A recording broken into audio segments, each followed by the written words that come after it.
I'm gonna teach you how to sound like this on Bandlab. I'm so distant from this earth, all the stars are painting the motions and the ocean is expanding in my... If you want to skip the tutorial and just download the vocal preset, you can do so by clicking the first link in the description or the pinned comment. But anyway, let's get on with the tutorial. So to start off, we're going to talk about the auto-tune. And honestly, I did put it kind of high at like a 75 using the classic one. The reason it might not sound like that is because I have it in chromatic instead of fixed to a set key. And what chromatic does is, since it doesn't really target a specific key, it feels way more natural than a typical auto-tune setting. Next, we're gonna add a compressor. I use the DG compressor. For attack and release, I put attack at 10 milliseconds and release at 200 milliseconds. For the threshold, I put a negative 12.5 decibels with a ratio of 7.5 to 1. And since this compressor doesn't have a makeup gain feature, I went to the utility tab and got a gain plugin and cranked it to about 3 decibels. That really just depends on how loud you need the vocals to be. Then I went and got myself an EQ. I took negative 10 decibels off of the lows, negative 3% off the mids, and boosted the highs by 2.8 decibels. I used the mid sweep, and essentially what I did was I boosted the mids 20 decibels and then started playing around with the mid sweep to see which frequency had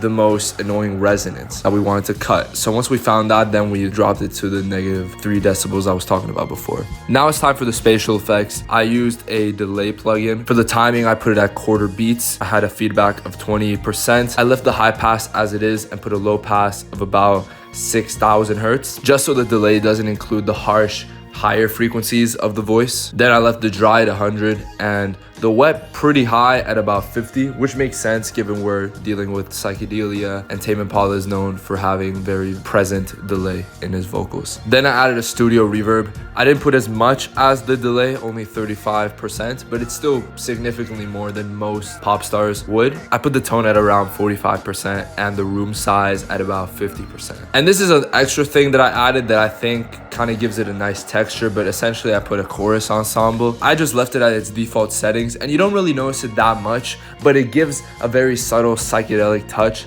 that I think works very well for these vocals. But that is essentially how you get TAME IMPALA vocals on Bandlab. Again, if you want to download the vocal preset, you can do so by clicking the first link in the description or the pinned comment. If this video has been helpful, make sure to subscribe and hit the bell for more videos like this. And I'll see you guys in the next video. Peace.